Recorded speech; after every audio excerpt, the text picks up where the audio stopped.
Welcome back to Jedi Enclave. I'm Daniel, and I'm Chris. I need to move, just like I warned. Yeah. Just like I warned you right before we started. We are very professional Here, here. you come over here a little bit. We are not actually Yeah. professional at all. Also, did you see this? This ship right here. Oh yeah. That's a Bluetooth speaker I got from my sister-in-law. The- I'm never going to use it as a Bluetooth speaker, Yeah. but it looks fucking cool. Yeah. It's like a first order Star Destroyer. Pretty neat. Anyway, wait, what? Oh yeah, welcome to our show. Our weekly live show, 6 o'clock every Wednesday, 6 o'clock Central, where we talk about Star Wars news. Star Wars and Star Wars accessories. And a lot of times, like today, things that aren't Star Wars, but excite us. And so we talk about them anyway, because it's our show, and we'll talk about what we want to talk about. If you have a problem with that, start your own show. And you can Yeah. talk about what you want to talk But no, about. keep watching this show, please. Don't stop watching. So yeah. Well, first, a thank you to our buddy Connor at the Star Wars Hub. Where the fuck is my thing here? I am a mess. You know what? I'm gonna do it from the top of my head. Thanks to Connor from the Star Wars Hub and Star Wars Veritas. Go check him out on They're the only two good Star Wars Facebook groups. Well, I mean, ours is okay. Okay, they're two of the three only good Yeah. Facebook groups. So yeah, he's a friend of ours and a friend of the show, and runs a pretty cool thing over there, and we love him. Right after this at 7, we're gonna be playing Battlefront. So, man, we've had a rough start to this show, haven't we? We're getting there. Yeah, we're gonna. We haven't had any technical difficulties yet, Yeah. so we're. I think that's why I'm so thrown off. Like, I don't know. everything's working. Yeah, everything worked okay, and this is a live show, so we'll be reading comments as they come in, and answering them when it makes sense for us to answer them, and so please feel free to chime in with your thoughts and opinions and your thoughts and prayers and good wishes, bad wishes if you want. And I mentioned so you know that Jedi Survivor's coming out.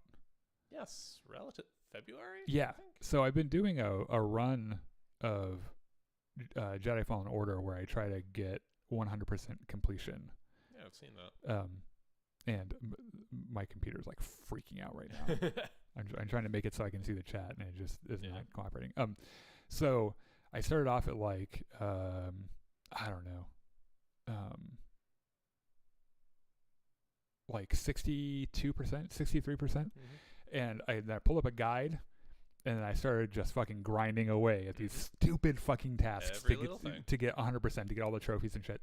Like, you got to make sure you get all of BD1's like logs and shit, and there's this like great guide online that I found. Gotta get all the ponchos. I had to wear one. I had to wear one because one of the achievements is to change outfits on everything. Huh. So to change outfit with Cal, to change it with BD1, and then the ship has a skin too.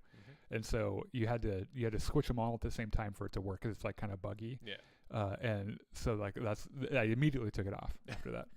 You don't like ponchos? No, not in that game. This is famous, and when I say famous, I mean like the tens of people who watch famously know that I am averse to ponchos on that game because they look so fucking stupid. Give me a Jedi robe, I'll wear the fuck out of it. Not wearing a poncho in that game. Okay. So why did I bring this up? I've fixed it now. On my own time outside of the stream, like down here, like 11:30 at night, doing all these menial tasks in this fucking video game, which is mostly just trying to navigate these mazes of each world, and because there's like 10 different ways to get to one spot, and you have to go to every one and shit. And I've set it up so that the next time I play Fallen Order, which will probably be on Saturday, Sunday, or Monday, depending on what the British boys are doing, because they tend to kidnap me on the weekends. The next episode will be the last, and when I beat the game, it will hit 100%. Because there's like one more thing I have to collect. It's a scan of the big villain that shows up at the end. Yeah. And so when I get that, this is the only thing I have left. The only achievement I have then left. You pull up the Saxaboom and go. Yeah, and then I will be able to say I've gotten 100% completion on Jedi Fallen Order, and then I'll have to pace around and wait for the next game to come out. Hogwarts Legacy comes out next month, I think, and I'll probably be doing some of that as well. So there aren't a lot of news things because today we're going to talk about a couple of things. We're absolutely talking about the Mandalorian season 3 trailer, Yes. which came out last night, I think. No, it was the night before. Did I it? thought Okay. it was when I was doing a Jedi Fallen Order stream Yeah. because everyone's like, "Oh my gosh, a trailer!" And I was half tempted just to be like, "Okay, let's just watch it," Mm. but then YouTube would kill me or Facebook Live would kill me.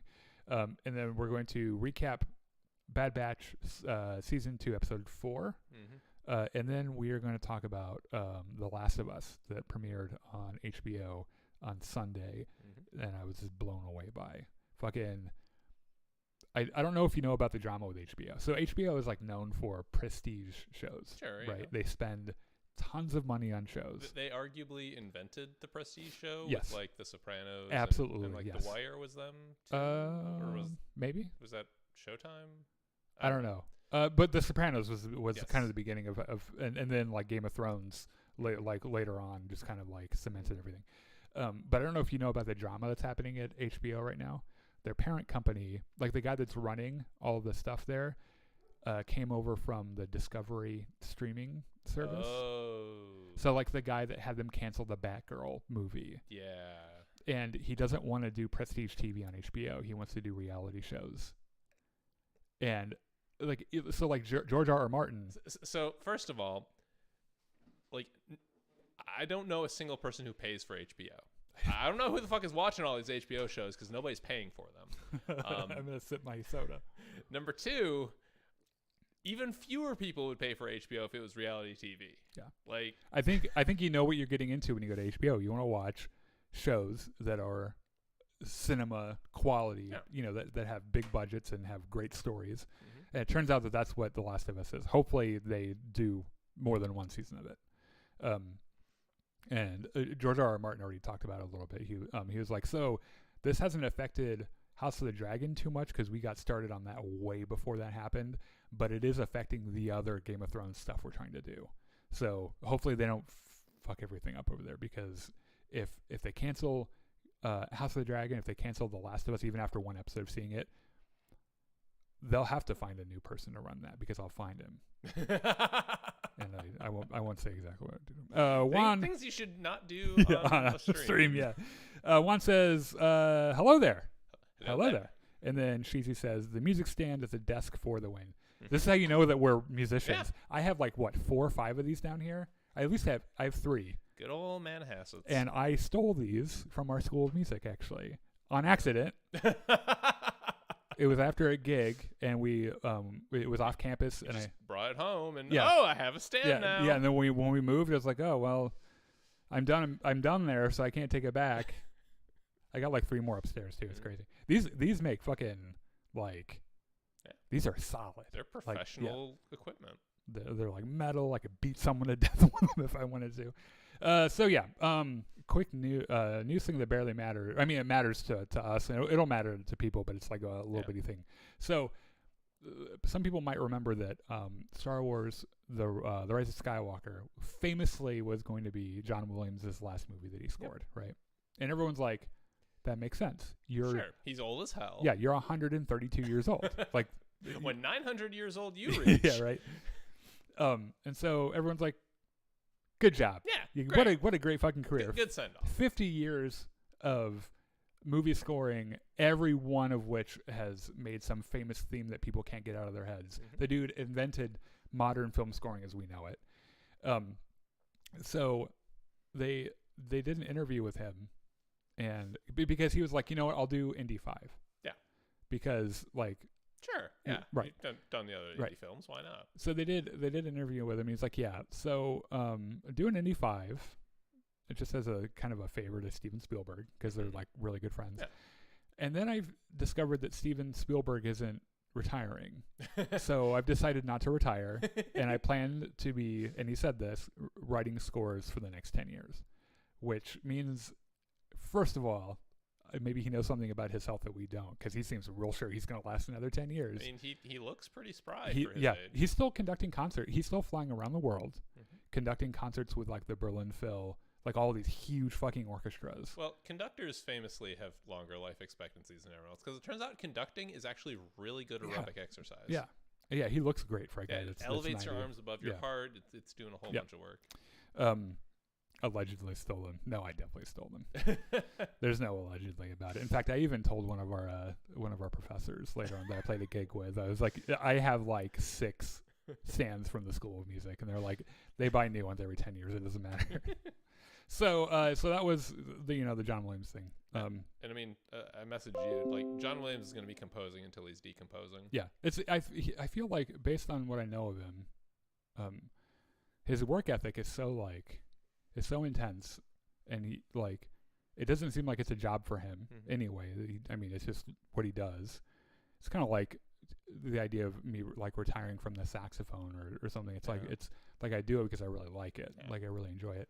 So like he was going to keep composing anyway. So the only possibilities were either he keeps doing movies or Concert he just music. fills up a ton of sketchbooks and no one ever sees it until after he dies and an arranger gets to them. Yeah.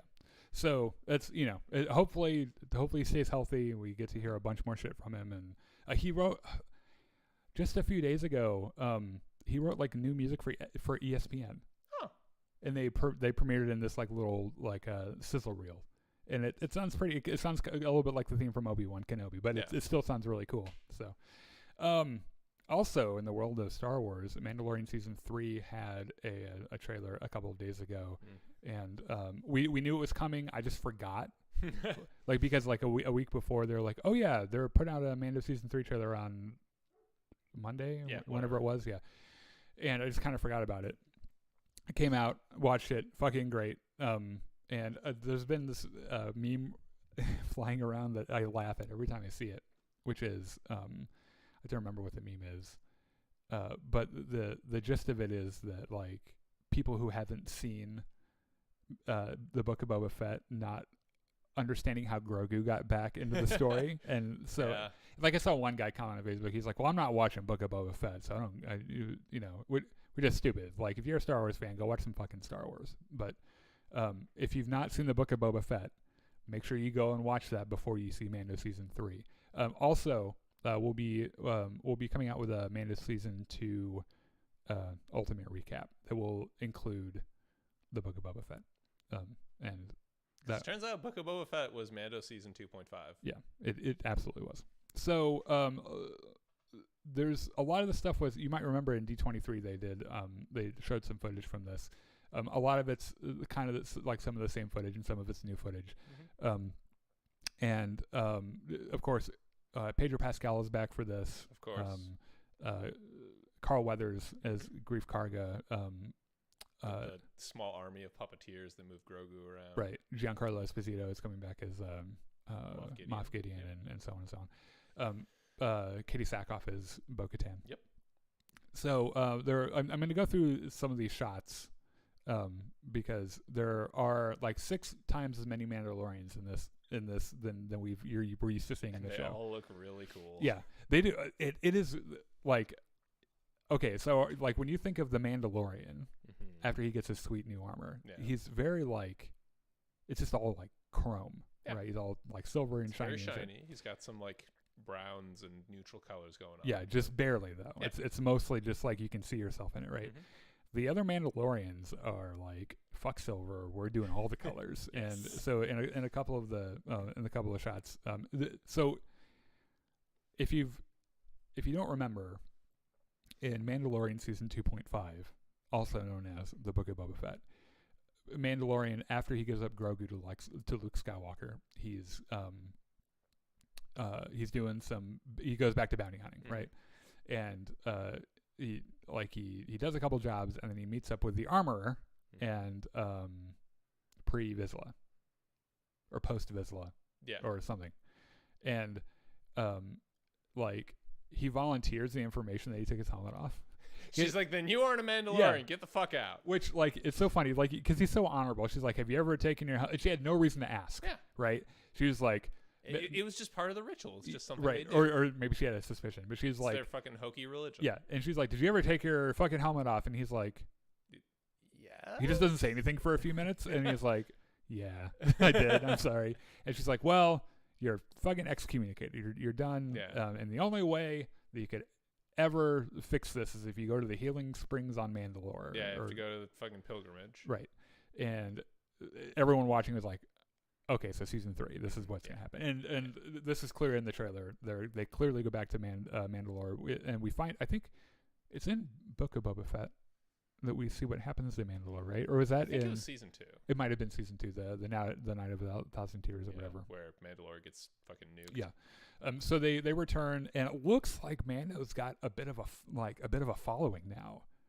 Now, and the other drama too is that at the end of Mando season 2, Bo-Katan's plan was to win the Darksaber, which makes her the leader of all Mandalorians, and then she goes and becomes queen. But he wins it off of Bo-Katan, and what's hilarious? He wins it from Moff Gideon, and like he offers it to Bo-Katan. She's like, I can't just take it. And I love how he was just like, just fucking take. Oh no, I lost. Oh no, right.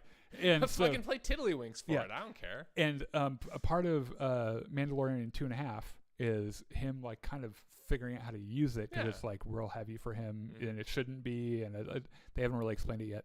Doesn't really make sense. So he's like, I guess this is mine now, and I think it might be bringing people to him a little bit, where they're like, oh, you're the fucking Mandalore, and he's like, yeah, it's symbolic. That sounds kind of good, actually. Because you know what Mandalore would be able to say is who is a Mandalorian and who's not a Mandalorian. And I'll just say I'm a fucking Mandalorian now. So a couple of new helmet designs. I think I saw some breakdowns that, so there's like the regular T-visor look, and then they've got like the slanty ones. And I saw a couple breakdowns that attribute the slanty ones to Bo-Katan's like night owl thing sect or whatever. I think they're just female helmets. Maybe. Because in Clone Wars, that's what they used to differentiate between female and male characters, was that they would give the females the more angular looking things. Because I'm pretty sure that the guy that hangs out with Bo-Katan in their little threesome has a regular T-visor helmet. It's been a while since I looked at it. Right, I haven't looked at it in a while. Another shot of Mando flying through hyperspace. His fucking Mustang. Right. His souped out, Naboo Starfighter. Grogu's got his like little glass dome and shit. But also there are a couple of shots where he's got R4 sits back there and flies the ship for him. I don't know how he's gonna fucking bounty hunt. Yeah, like where's his carbon freezing? Yeah, space. Right, or a carbon freezing thing. So like I guess if they're carbon froze, you can just like magnetize them to the outside of the ship and go into hyperspace that way. That'd be so fucking hilarious. You just see a ship flying through space, and it's just like this frozen guy stuck on the side. So at one point he returns back to Navarro, which seems to be doing a lot fucking better than the last time we saw it. The last time we saw it, it was this desolate, like volcanic wasteland. Right. They've got trees and shit. Holy. They've got buildings. Everything looks real sleek. Everyone looks real fucking happy. Grief Karga comes marching in with his fucking. Yeah. He looks like fucking Steve Harvey with his like the really elaborate fucking suits and shit. There's a Kowakian monkey lizard, of course. And there's also, if you look really carefully in one of the shots, there's a statue of IG-11, who is, I guess, now like a celebrity, hero. And his fucking statue has his foot propped up on a Imperial Stormtrooper helmet, and it's so fucking cool. Hell yeah! So he goes back and talks to Grief Karga. They've got some kind of thing. Who will we not see in Navarro with Grief Karga? We won't see Cara Dune because she crashed her X-wing and died in between seasons. She died on the way back to her home planet. Or maybe she caught a preventable illness. Anyway, there was a shot of the armorer who I don't know. Did she go on the fucking thing with him? She's like, "You're not a Mandalorian, but I want to come along and see this." I'm not really sure. There's an overhead shot of what I assume is Mandalore. It looks real fucking bad. The R4 driving the... Oh, we see Pelimato and her fucking pit droids, and I think he picks up R4 to drive the ship for some reason. I'm not really sure why. I doubt it matters to the thing. There's a shot of a city with fireworks. It looks like Navarro to me. So maybe they're like celebrating IG-11 Day or something. It's the day that we kicked the Empire's ass. Yeah. Sure. And then there's a shot of a sprawling metropolis. Maybe it is the same thing as from the fireworks, but tell me that doesn't look like Coruscant. Kind of looks like Coruscant. Now, here's the thing. I don't think that it is. Okay. I think it would make more sense in this part of the timeline for it to be either Chandrilla or Hosnian Prime. Because at the beginning of the New Republic, they kind of moved the capital around a little bit. The whole point was that the centralized government isn't one place. They can just be blown apart by a fucking Death Star or something, right? Okay, what about Nar Shaddaa? I don't think they're allowed to have governments there because the But Hutts. then, I was saying not in terms of the New Republic, but in terms of This the looks city. way too clean to be Nar Shaddaa. Okay. Nar Shaddaa's a shithole. Like it's all gambling and prostitutes. That's Yeah. all of it is. There was. What was I thinking? There was another big city, planet. It'll come to me. Keep going. Yeah.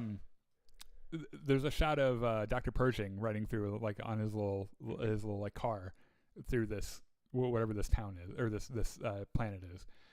Who? Oh, the one from Obi-Wan. That was the one. The city he goes to it's like Hong Kong. It looks like Yeah. Hong Kong. Yeah, I can't remember what it is, but I know what you're talking about.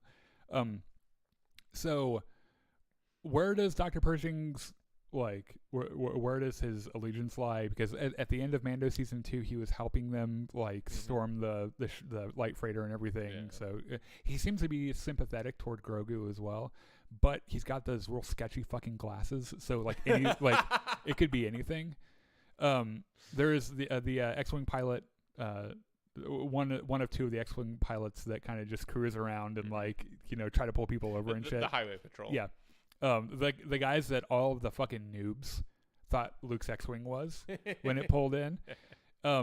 There's obviously going to be a standoff between Din Djarin and Bo-Katan. She's there's a shot of her on some throne and he's like coming to see her and shit, and there's going to be some conflict there. They do some exploring in the I think these cave scenes must be in Mandalore. He finds this old healing rusty springs or whatever. right. He finds this old rusty Mandalorian helmet, probably belonged to someone who died in the attack or whatever. There is a shot of the footage that we see from Mando season 2.5 when Luke is like, "I'm gonna read your thoughts real quick," or I'm gonna make it so you can remember or whatever. Mhm. I'm gonna touch your head and things are gonna happen, kid. Yeah. Just fucking relax. And he has that flashback. And it's Order 66 and Right. the Jedi are protecting him. So for the 6th year in a row, we're gonna see Order 66 in some other different way. It's a big traumatic Yeah. event. Now here's the thing. This is not a tinfoil hat theory. I think a lot of people believe this, but I'm almost positive one of these Jedi is Sindralig, who is the Temple Battle Master. He taught advanced lightsaber techniques. He's a fucking badass. If you've ever played episode 3 of the game, he's one of the bosses and he's fucking annoying. But he's really cool. Yeah. Sindralig is Nick Gillard's name backwards, who was the stunt coordinator for episode 3, and he played that character in a 2-second blink and you'll miss it thing, hologram of Anakin killing younglings and shit, right? So I'm pretty sure he is with this squad of Jedi, and I'm pretty sure this is Anakin about to come through this fucking door, and I think something's going to happen. Grogu's going to get saved, and they are not going to get saved. Some TIE interceptors flying around on this around this beach. Yeah. Obviously, the Empire's still active. I have a feeling that Moff Gideon's going to escape and still be a problem. He's way too good a villain to throw away. Yeah. There's a what is this, like a droid hangout? I'm pretty sure this is Babu Frick's I don't know, droid thing. Sure. Why not? Which, by the way, there's Babu Frick and his other Babu Frick friend who looks just like him. Maybe every Babu Frick is just a clone of the same Babu Frick. We can't say they all sound or they all look the same because that would be racist. Now, you mentioned the thing about cloning. Mm-hmm. I'm sure they're going to go there. I think we're going to figure out the whole Snoke thing, and I think they're going to use Mandalorian as a way to lay the foundations for that story.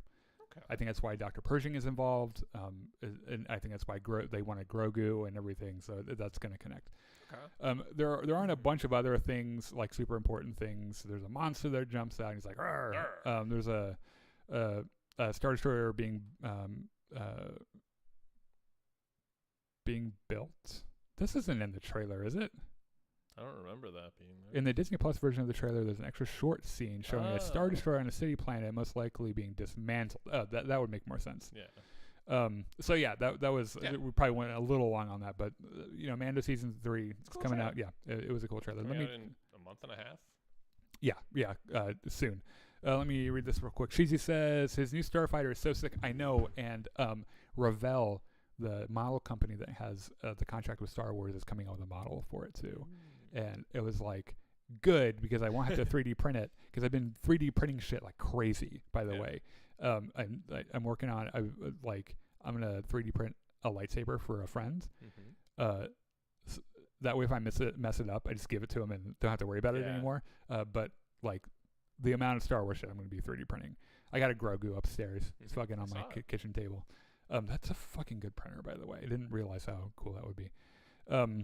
So we got to move on. Yes. Moving on to Bad Batch. Yeah, the Bad Batch season 2, episode 4, called Faster. That makes sense. So Anyway, we're gonna spoil the fuck out of it. Yeah. So there's your spoiler warning. Don't come at me if we spoil something. I've got to say, is there much It to was not spoil? great. Is there much to spoil in this one? It's like every week I got to remind myself like I'm not a 10-year-old. And this isn't like I'm not the demographic this show is written for. So this one particularly though, even within that framework, even by the standards of entertainment for children, this was a filler episode. So tell us what happens. Okay, so we open up on Ord Mantell. We get that nice establishing shot. In Sid's bar, Tech is sitting at the bar doing tech things. Wrecker is losing to Omega in claymation chess. By the way, there is a weird simp movement on Facebook for Tech. Really? I don't get it. Yeah, that's weird. Because like his defining physical features, that incredibly pronounced hairline. I've seen more than one female Star Wars Star Wars fan on Facebook like fucking turning their vibrators on for Tech. All right. And it's like, look, like you're attracted to who you're attracted to. Yeah, that's fine. And I'm surprised that more people aren't into Wrecker, honestly. If we're going there, he does have himbo energy. Yeah, like the dude has a big fucking dick. Yeah. Anyway, children's show. Not supposed to be thinking about that. Anyway, Sid comes in and says, "Hey, clean all this shit up. I got a job for you." And that's how every fucking episode starts. Except this time, Hunter and Echo are out like delivering chicken nuggets to someone. Or yeah, something. Literally chicken nuggets. Yeah. So it's just Tech, Wrecker, and Omega. We don't have time for a briefing. Just get on the fucking shuttle. We're going. So they go to Safatoma, which I'm not sure if it's the plant name or the city name, but they arrive. Yeah. Sid takes them down to a racetrack, and they got these speeders. They're driving around really fast, and they got blasters and shields, and it's basically Mad Max. It's pod racing. Yes, it's pod racing with shields and blasters. Pod racing with guns. Yeah. Sid is sponsoring a racer, a droid by the name of Teo. Yeah. Do you know who is voice acting Teo? Because I meant to look it up. I meant to look it up too because it sounded really familiar. You know what? You keep going, and I will look it up. So they go down to the pits, and they meet Teo, and Teo's just this arrogant prick of a droid. Yeah. Like he's just a huge jerk. He's like, I kind of allow Teo to tell you how to do everything. He refers to himself in the third person, which is also really fucking annoying. Tech is looking at this speeder and is like, "Hey, this speeder fucking sucks. Like it wasn't meant to race." And Teo's like, "Well, that's why we modified it, idiot." Ben Schwartz. Ben Schwartz. Oh, it's the guy from fucking Parks and Rec. The guy who plays John Ralphio. Yeah. That explains it. Okay, so this alien. That's fucking hilarious. He's really funny. Yeah.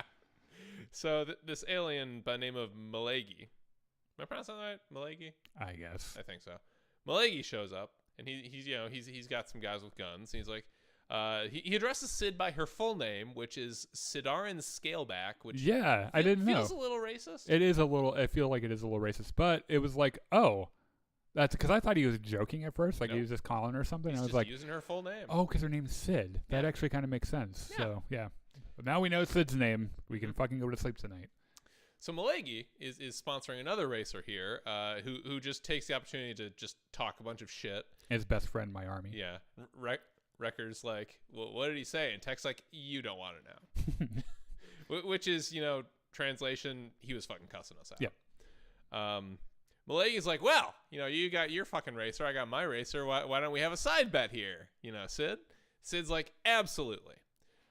So Malegi fucks off. Tech is like, well, by the way you guys were talking, it feels like this bet is kind of personal. And Sid's like, it's not personal. It's just business. So they fucked before, right? That's the impression. I can see it. That's the They like there was for a show with kids, for kids. There seemed to be a little bit of sexual tension between the two of them. I can see which it. I'm not even going to ask how that works. I will say though that the guy, what's his name? Malegi is the same species as in The Force Awakens when Finn and Han and Rey go to Maz Kanata's bar. He's that big fucking dude with the lady sitting next to him. And she goes fucking talks on the right. council. He's the same kind of alien. So Malegi's guy by the name of Jet Venom, which is a very Star Wars name. Yeah. And Teo are first and second in the next race. They're driving around really fast. They arrive at Gambler's Gulch, which is this set of 3 tubes that go through the racetrack. It's literally from what is it? Pod Racer N64. Yeah, the game. I believe it. Yeah. So Sid is like, now Teo, no matter what you do not take the left tunnel. It's a fucking death trap. You're gonna die. I'm gonna have to repair your speeder. It's gonna be real expensive. Just don't do it. They even have a hologram like X in front of it, so like clearly you're not supposed to go through it. Teo's like, Teo knows what to do. Yeah. Which, by the way, as soon as I saw that, it's like somebody's taking that motherfucker later on. Yeah. So everyone goes through the middle tunnel. Teo is right behind Jet. Malegi has a second guy in the race who like fires a grappling hook that holds Teo's speeder in place so that fucking Jet's speeder can eject a buzzsaw at the back and like cut his engine. It's literally Mad Max. Or what is that? What is that other old '80s racing movie where they like race cross country? Maybe no. I don't know. I wasn't even born yet. I don't even know. I don't think I've seen it. I've only seen that one part where like a thing comes out of the car and like saws through the other car or something. Anyway, Teo's speeder fucking crashes and explodes, and like it's wrecked. Teo is in pieces. It's a huge fucking disaster. So Sid and the Bad Batch, what's left of them, go down to look at it, and Tech is like, yes, I can fix this because I can fix everything because I'm a huge fucking nerd.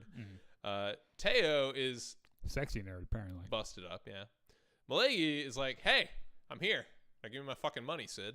Sid's like, I'll get it later. You know I'm good for it. Malegi's like, that's not how this works. You give me my money right fucking now. And Sid's like, well, I brought these guys for security, so they should probably be pulling their fucking guns right now. Wrecker, how have you not thrown a bomb at someone yet? Like, what the fuck, like, man? Wrecker and Tech reach for their guns, and Malegi's guys pull up their guns. And it looks like it's going to be a good old-fashioned shootout. When Omega's like, well, wait a minute. How much money does Sid owe you? And Malegi's like, a lot. Yeah. She owes me a lot of money. Like, way more than your allowance. A lot. More than Elon Musk has, which is not a lot. Omega's like, well, how about we do double or nothing? Malegi's like, you don't want to do this, kid. And Tech and Wrecker are both like, you don't want to do this, kid. I love how Sid gives her a look like, would you shut the fuck up? And Omega's like, no, actually, I do want to do this. So seriously, double or nothing? Malegi's like, it's your funeral. But you're a minor and you can't agree to a contract or anything, but why the fuck not? But we're criminals, so we don't give a fuck about contracts. And also, I'm going to take Sid with me, just as collateral, because she still owes me a lot of money right now. We're going to go talk about collateral. Yeah. So Tech and the pit droids are putting Teo and the speeder back together. And Teo's like, can you, like, put my arm in another way? Like, let me show you how to do it, because you're obviously doing it wrong. And Tech just kind of fucking ignores him.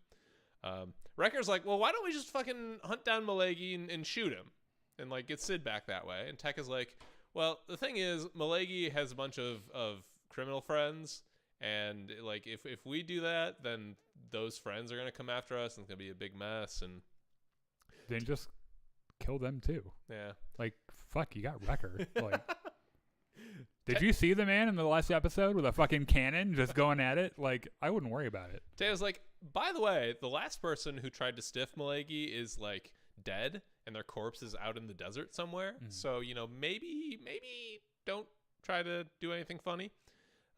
Tech is like, God, Sid just has all these weird fucking criminal friends that she keeps talking to and making deals with, and we're always having to bail her out. It's getting really fucking annoying. Also, Sid's starting to get a little annoying for me. Okay. Meanwhile, at Malegi's fucking penthouse, he pulls up with a bottle and a cup and like pours Sid a drink. And he's like, let's have a toast to old times. And Sid is like, wink. Number one, I'm not drinking your fucking booze. Yeah. Number Last two, time that happened, I don't remember that night. I'm not going to say anything other than it just was a little Bill Cosby. God. You guys remember when Bill Cosby? Yeah. He's on tour again, apparently. Oh, God. Talking about his life or whatever. Anyway. Not Star Wars. Anyway, number two, Sid's like, I'm not interested in old times. You know, I've moved on from that. I've changed. I've become a new person. Malagi is like, bitch, if I haven't changed, you haven't changed. No. Like, there's no fucking way. Yeah, I guarantee you're at least a little sketchy still. Sid's like, well, you know, I might surprise you. Malagi's like, I really doubt it. So, the next day, they show up to the race. They're at the track. They're hanging out in the pits.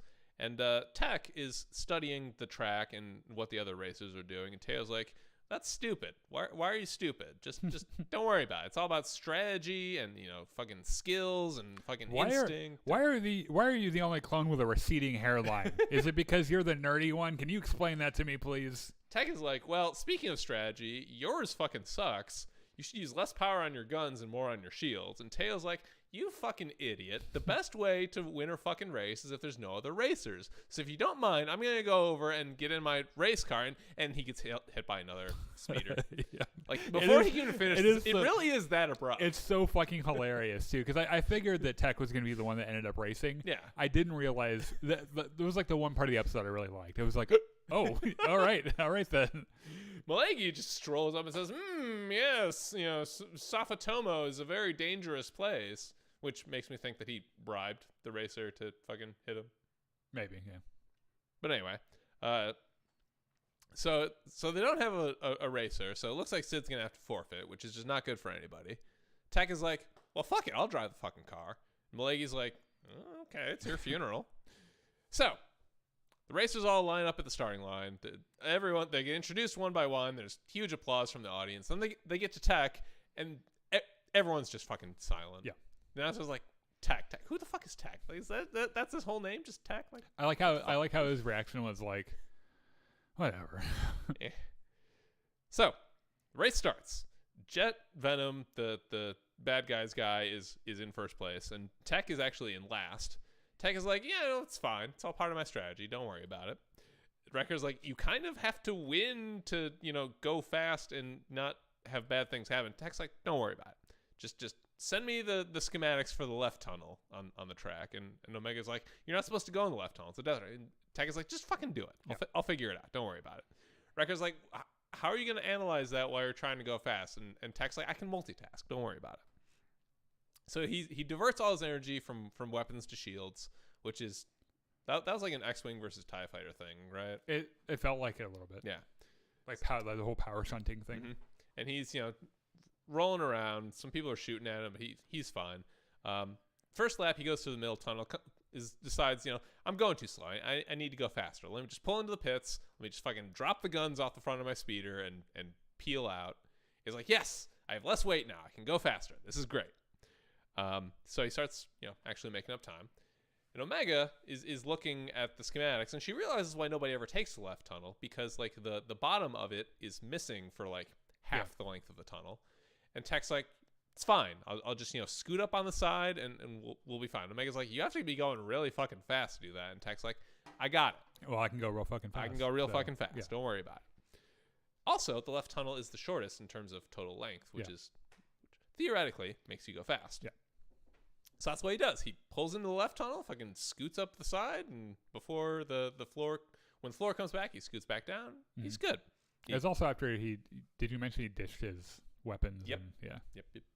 Sorry, I was frantically copy pasting something when you got to that part.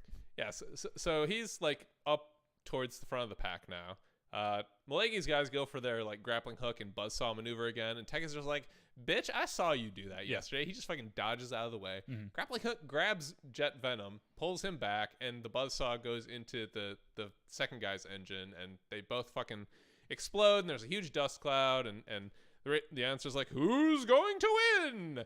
And of course Tech wins. Yeah, of course. Of course. And then what's his name comes sliding in, stops, pounds on his ship, and says "Poodoo," just like in episode 1. Mm-hmm. Crowd goes wild. They love Tech now.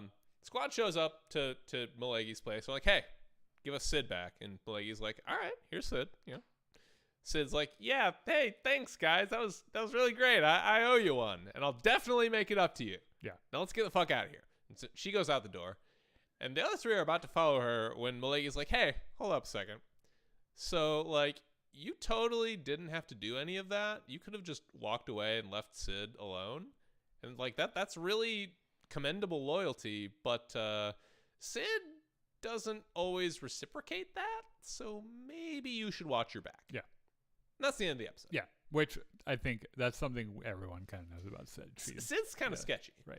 She's been sketchy from the very beginning. Yeah. To be fair, that's the kind of person that has been really thriving in this part of the Star Wars timeline. Yeah. Next episode is next week. Yes. Wednesday. We'll be talking about it then. Another fucking crazy thing that happened was that on Sunday, The Last of Us, the TV adaptation of a video game by the same name, premiered on HBO. Yep. And before we start to get into spoilers there, also I just accidentally turned on a slideshow that I didn't mean to turn on. Whoops. Fixed it. There we go. Before we get into spoilers, I'm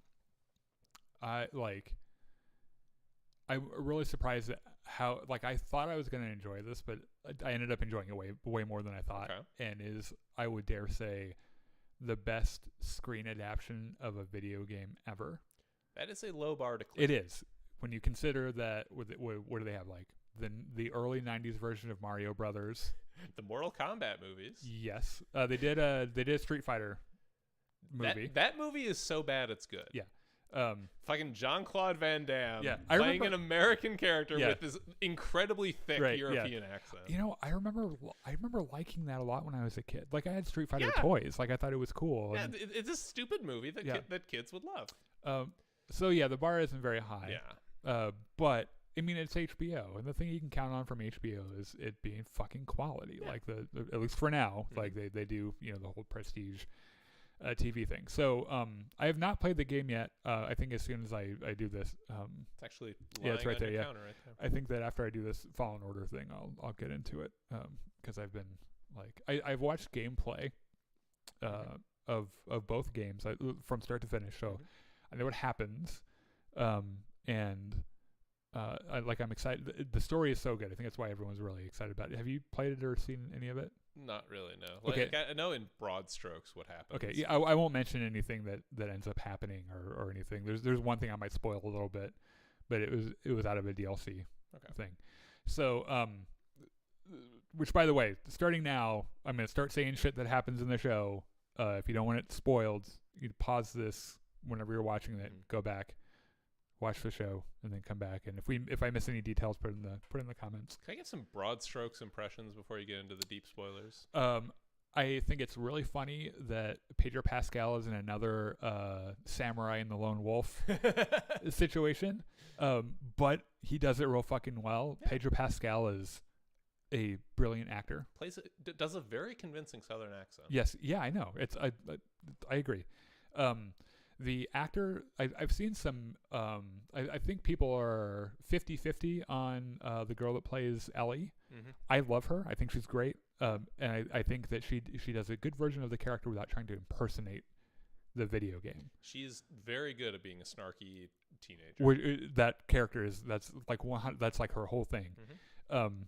And like maybe it's a slightly different snarky teenager than appeared in the games, but it's convincing for what the character is supposed to be. She's got a bite, like, well, phrasing. Yeah. But she's not, she's got a sharp tongue is what I'm saying. Yes. Right. And I thought the opening title credit, the title sequence was kind of cool. HBO has this thing about maps and there's not like blood squirting out of it like in House of the Dragon. And I can't remember who did the music for it. But it was like half the guy who did the music for the original game and half someone else. I don't remember. Yeah, which was there are a lot of good hints about some character things in the music, like Joel being a guitar player and everything. So it's I think everything about it so far has me hooked. I'm really excited for the next one, which I can't say about Bad Batch. Like I watch it when it comes out, but I'm not like jonesing for it. Yeah. Or like House of the Dragon or Andor or anything like that. So I think the show is absolutely gorgeous. The cinematography is incredible. Every single shot is a work of art. They do some shot for shot from the game too, and it really works. Yeah. I think it's one of the reasons that people like the game so much is that the parts that go full blown storytelling, with the cinematography and everything, like in the game, is really good. I think that's why people like it so much. And the story, it's a zombie outbreak story, but that's not what it is. It's like it's not like the walk. Well, zombie stories are never about the zombies. They're about humans. I think that this does a better job of that.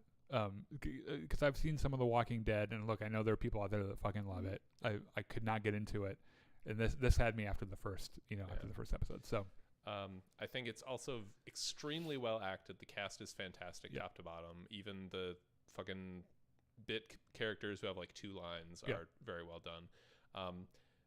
The zombies themselves disturb me deeply. Like, it's just the right sort of body horror that gets me like. It's like that in the game too, and they're real fucking. And the fact that it's based loosely on real science, quasi scientific. It's like this fungus exists. Yeah. So why don't we just start with the very the very first prologue scene of the show. Right. So we start cold open on this fucking 60s. Right. We got this early 60s conversation happening, which one of the guys is the brother from The Mummy, which I haven't seen him in anything in a really long time, and I was like, oh god, your face looks real fucking familiar. The fucking DiCaprio on the couch. Right. Pointing. Yeah. So they're doing like a healthy dose of foreshadowing, right? And they're talking about they're like, one day maybe a global pandemic. Bacteria, viruses, that ain't shit. Yeah. Fucking fungus. Yeah, and fungus will fuck us up. The second he says global pandemic, everyone's butt clenches because we're like, oh god, we know about that. So they're talking about how there's there's these kinds of fungi that take over the motor functions of its host, just so it can spread its spores and shit. And this is a real fungus that exists. It mostly affects bugs. Ants specifically, I believe in the Amazon. Right, and it takes over their motor functions, makes them do real erratic, weird shit, and then it turns it into a fucking spore factory, right? And so the dude's like, let me just say, if that ever happens in... possibly the fungus can't live in human bodies because it can't exist in an environment that's over 94 degrees. Right. But, it might evolve because evolution is real. And you know what would make it evolve is if it started the world got warmer. But that'll never happen. No way. And we're just like, oh god. So I thought, like, that first conversation, I was like, all right, this is so cool. Got it. So we meet Joel and Sarah, and we're not going to do like scene by scene. Right? I'm trying to get some broad strokes here. It's Joel's birthday. Sarah he's 36, I think. They changed the timeline of this a little bit. In the game, it happened. There's a 10-year difference. They changed the timeline so that present day with Joel is 2023. Okay. Which matches the year they're winning. So they changed it around. So so you see some retro cell phones, which is fun. Well, there's a bunch of hold on. So there's stuff happening, weird shit happening around the world. Like there's a newspaper talking about some weird shit. Like Jakarta. Right, which is I had to look it up. It's in Indonesia. Indonesia. There are so many fucking period references. There's George W. Bush on the fucking wall of the school. There's Joel talking about how he's on Atkins. And the Desert Storm sticker. Everyone was fucking talking about Desert Storm back then. Which is a conflict, by the way, that like apparently everyone in my family and from that generation had some kind of part in.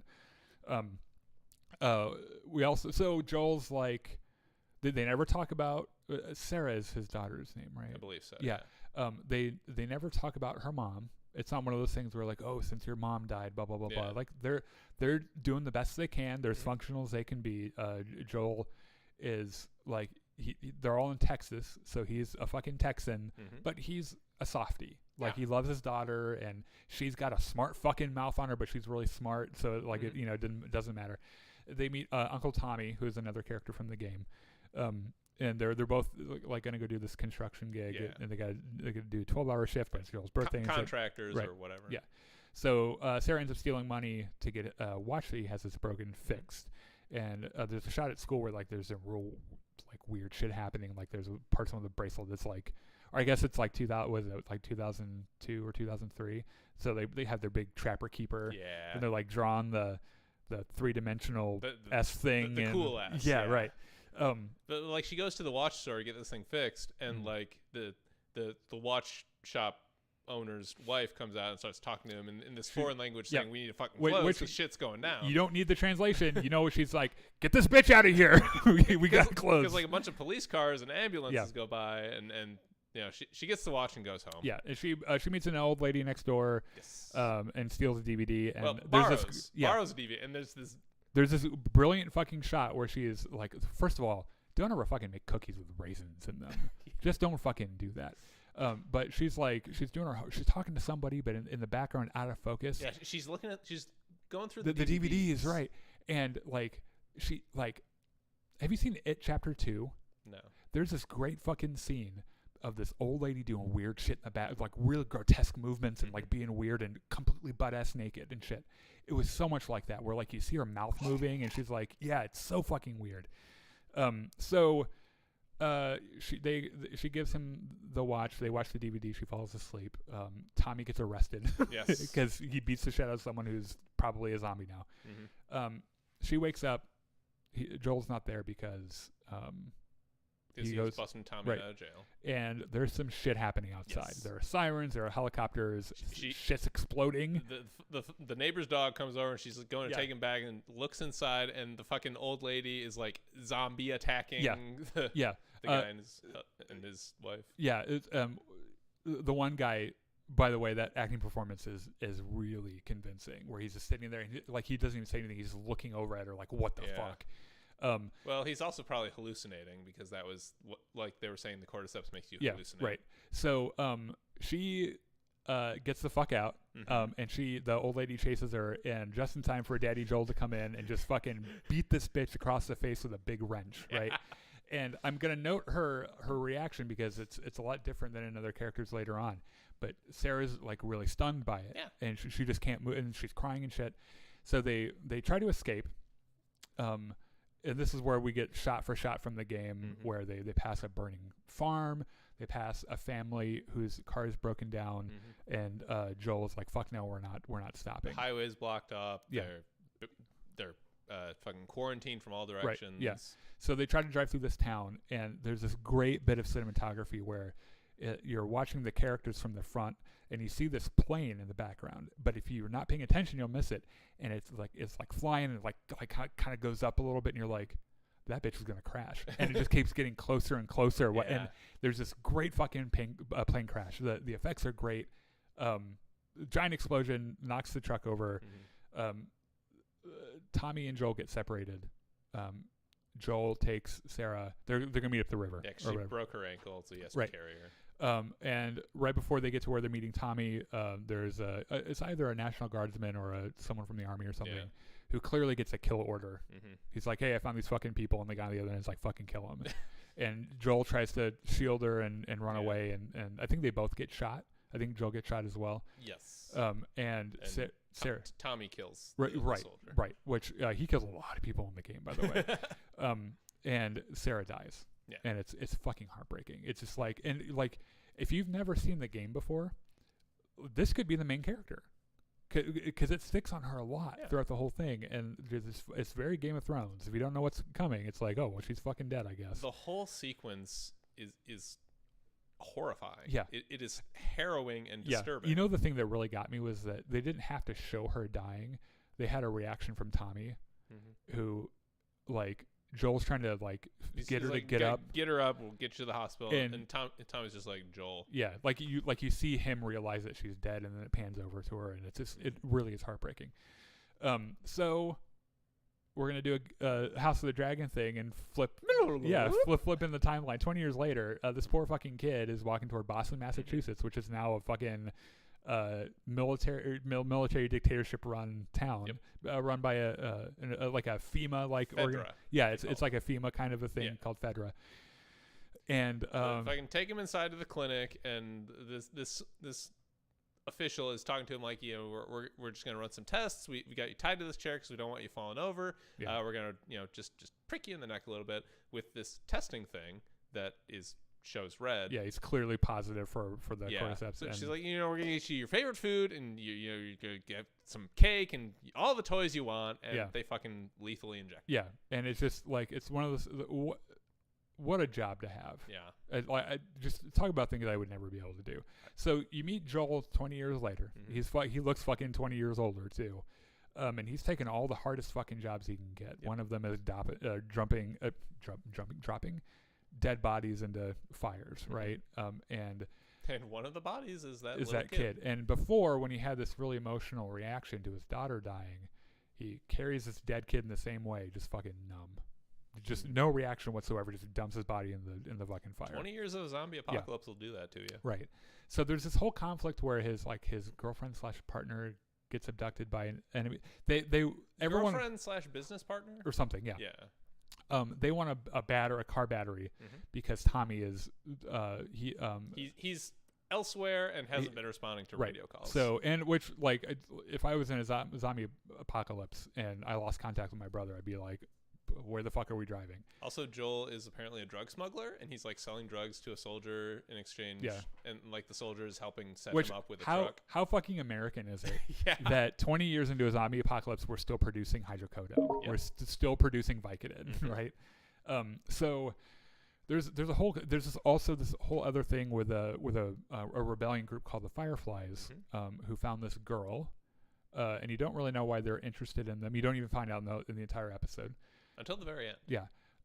Where like they're kind of studying her at first, and then they've been doing like these acts of terrorism around the town, freedom fighters. And they decide, they're like, you know what, fuck it. We're going to take this girl. We're leaving. We're out. Like this is bullshit. We don't even like it here. Boston sucks, which it does. And everyone's paths collide. And all the Firefly cell gets killed. The battery never worked in the first place. They get into a fight with the guy who was trying to sell them the car battery. Yeah. Joel and his lady show up, and they're like, well, shit, everyone's dead. Firefly leader is like, hey, I got a job for you. You fucking take Ellie to meet our people. Yeah. And they'll give you whatever you want. Yeah. And the entire Firefly cell is dead, except for like two of them, and so they're like, okay, we're done. And so there's a scene where they lay low for a second, and there's he's got this smuggler code on the radio and shit. But like they have different meanings for 60s, 70s, and 80s songs. Right. The 80s song apparently means there's danger out there. Which there's a really cool part where like Ellie kind of proves how cunning she can be, where she like tricks him into like telling her what it meant and everything. But night falls, they decide to get out. The Vicodin addict guard catches him, and he's gonna arrest him and shit. And Ellie knows that as soon as she gets tested, she's gonna show positive, and so she turns around and stabs the dude in the neck. And stabs him in the leg. Or not in the neck, right, in the leg, sorry. And then Joel ends up beating him to death. Yeah, because he raises his gun, and it looks shot for shot like when Sarah died. And he mauls this fucking guard, beats him to fucking death. And Ellie's like, okay, I know how this looks. I want you to look at my arm. Yeah. See this zombie bite? It's 3 weeks old. Yeah. Which doesn't already be a zombie. Right, exactly. So let's just fucking go, and we can talk about it later. So her response to him beating someone to death was way different than Sarah's. Did you notice? She kind of like peers over his shoulder. She looks a little excited about it. She looks a little interested. Yeah, and there's a weird shot from the trailer in the next episode where she there's this stalker, like one of the early stages, trapped with falling rocks, and she just looks at it with a knife and is like waving the knife around in front of its face. Like, this is a girl from Game of Thrones, by the way, who's fucking great. I didn't realize she could act like it, because if you've ever seen Game of Thrones, Lady Mormont's a fucking beast. Like she's a way different character than this. So I was delighted with how good she was. Well, psychologically, like Ellie would be, like, she was born after the zombie apocalypse. So like this is the world she's known. So she it's conceivable to me that she's familiar with violence. Right. So last part of the show, they get out of the city. The radio comes on. It's obviously an 80s song. Right. So bad news, and there's this fucking great shot straight from the game of these two fucking skyscrapers that have just fallen into each other. Someone mentioned that if you go frame by frame, there's a clicker on one of the rooftops watching them, which is like one of the one of the evolutions Yeah. of the zombie or whatever. So we do have to go. Yes. We got to go do our. I'm going to make sure next week we don't talk 20 minutes about a Mando trailer, so we can get the rest of it in. We're going to go play some Battlefront now, so please join us. It'll be a blast. We'll talk more about The Last of Us or whatever you guys want to talk about. So thanks for showing up today. Make sure you share, like the stream. We do this every week, 6 o'clock Central.